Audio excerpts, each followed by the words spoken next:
नमस्कार साथियों। किसी भी कॉम्पिटिटिव एग्जाम में नेगेटिव मार्किंग एक बहुत बड़ा रोल प्ले करती है। अगर नेगेटिव मार्किंग को हम ठीक नहीं कर पाए, नेगेटिव मार्किंग पर हम कंट्रोल नहीं कर पाए, तो ये हमारी सारी मेहनत खराब कर देती है और हम किसी भी कॉम्पिटिटिव एग्जाम में सेलेक्ट नहीं हो पाते। तो नेगेटिव मार्किंग को दूर करना एक बहुत बड़ी चुनौती है। तो साथियों, आज हम इसी के बारे में इस वीडियो में बात करेंगे कि किस तरीके से नेगेटिव मार्किंग को ठीक किया जाए और उसके लिए क्या स्ट्रेटजी अपनाई जाए। तो नमस्कार साथियों, सीएनए नर्सिंग एकेडमी में आपका स्वागत है। तो चलिए शुरू करते हैं। तो कोई भी कॉम्पिटिटिव एग्जाम में नेगेटिव मार्किंग को ठीक करना बहुत ज़रूरी है। नेगेटिव मार्किंग को अगर हम ठीक नहीं कर पाए, तो कोई भी कॉम्पिटिटिव एग्जाम में हम फाइट नहीं कर सकते। तो नेगेटिव मार्किंग को किस तरीके से ठीक करें, किस तरीके से इस पे कंट्रोल पाया जाए, उस सब के बारे में आज हम इस वीडियो में बात करेंगे। तो क्या स्ट्रेटजी अपनाई जाए जिससे नेगेटिव मार्किंग को हम ठीक कर पाए? क्योंकि नेगेटिव मार्किंग का मेन रीज़न होता है हमारा कॉन्फिडेंस लेवल अप नहीं होना। अगर हमारा कॉन्फिडेंस लेवल डाउन होगा, तो नेगेटिव मार्किंग हमारी बढ़ जाएगी। तो को सबसे पहले हमें क्या करना है, हमारे कॉन्फिडेंस लेवल को बूस्ट करना है, कॉन्फिडेंस लेवल को अप करना है।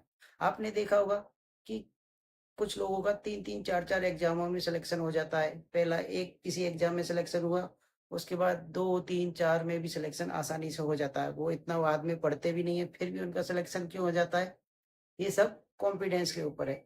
अगर आपका कॉन्फिडेंस लेवल हाई रहेगा, तो आप जो भी क्वेश्चन करोगे सोच समझ के उसका आंसर अच्छे से दे पाओगे। आप डिफरेंशिएट कर पाओगे कि मुझे ये क्वेश्चन करना है या छोड़ना है। तो छोड़ना भी नेगेटिव मार्किंग में एक बहुत इम्पोर्टेंट रोल प्ले करता है। तो मैंने क्या स्ट्रेटजी अपनाई जिससे मैं सारी कॉम्पिटिटिव एग्जाम्स को फाइट कर पाया, तो उसके बारे में मैं आपको थोड़ा बताता हूँ। जैसे कि आप कोई भी तैयारी कर रहे हैं नर्सिंग कॉम्पिटिटिव एग्जाम की, तो कोई भी जो एमसीक्यू की बुक कोई भी उठा लो जिसमें इजी इजी एमसीक्यू हो, रैपिड फायर एमसीक्यू हो और इजी इजी क्वेश्चंस हो। मान लो उसको आपने ले लिया, कोई भी सिस्टम का, कोई भी डिजीज कंडीशन के आपने 50 क्वेश्चन ले लिए।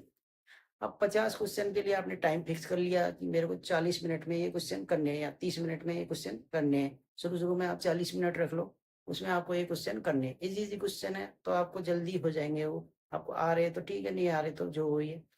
अब आप उन क्वेश्चनों को 40 मिनट का टाइम आपने दे दिया, तो 50 क्वेश्चन आप करोगे, तो मान लो आपने क्वेश्चन किए, तो उसमें क्वेश्चन करते टाइम जो क्वेश्चन आपको नहीं आ रहा, उसके बारे में थोड़ा-सा भी डाउट है, तो आप उसको छोड़ दो। उसको छोड़ते हुए आगे बढ़ जाओ और जो-जो क्वेश्चन आपको करेक्टली आ रहे हैं, उनको करो। तो आप करोगे 50 क्वेश्चन, उसके बाद आप देखोगे कि उनमें भी आपके कुछ क्वेश्चन्स गलत हो जाएँगे। जैसे कि शुरू-शुरू में आप कर रहे हो, मान लो 50 में से आपने 40 क्वेश्चन किए, 10 आपने छोड़ दिए।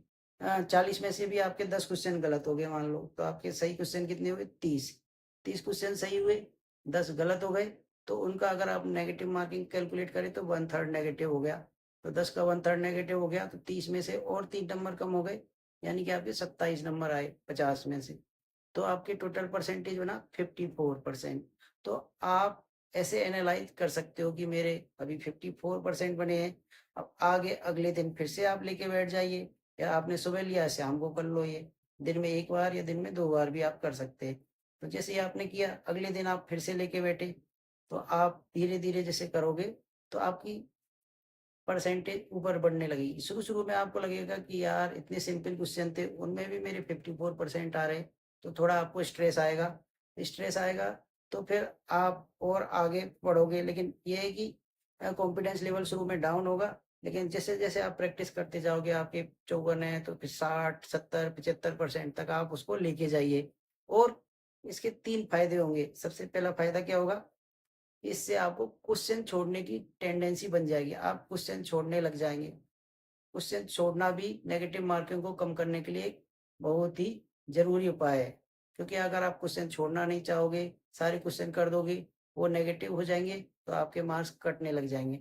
तो क्वेश्चन छोड़ने की टेंडेंसी बनेगी, एक तो आपकी जो आपको नहीं आ रहा है उसको आप क्लियर छोड़ते जा रहे हो। दूसरा क्या होगा कि आपका कॉन्फिडेंस लेवल धीरे-धीरे अप होने लग जाएगा। मैंने बताया कि कॉन्फिडेंस ही किसी एग्ज़ाम में सफलता की कुंजी है। तो कोई भी एग्ज़ाम आप बिना कॉन्फिडेंस के फाइट नहीं कर सकते। तो जैसे-जैसे आप प्रैक्टिस करोगे, आपका कॉन्फिडेंस लेवल अप होगा, तो आपकी नेगेटिव मार्किंग ऑटोमैटिकली कम होने लग जाएगी।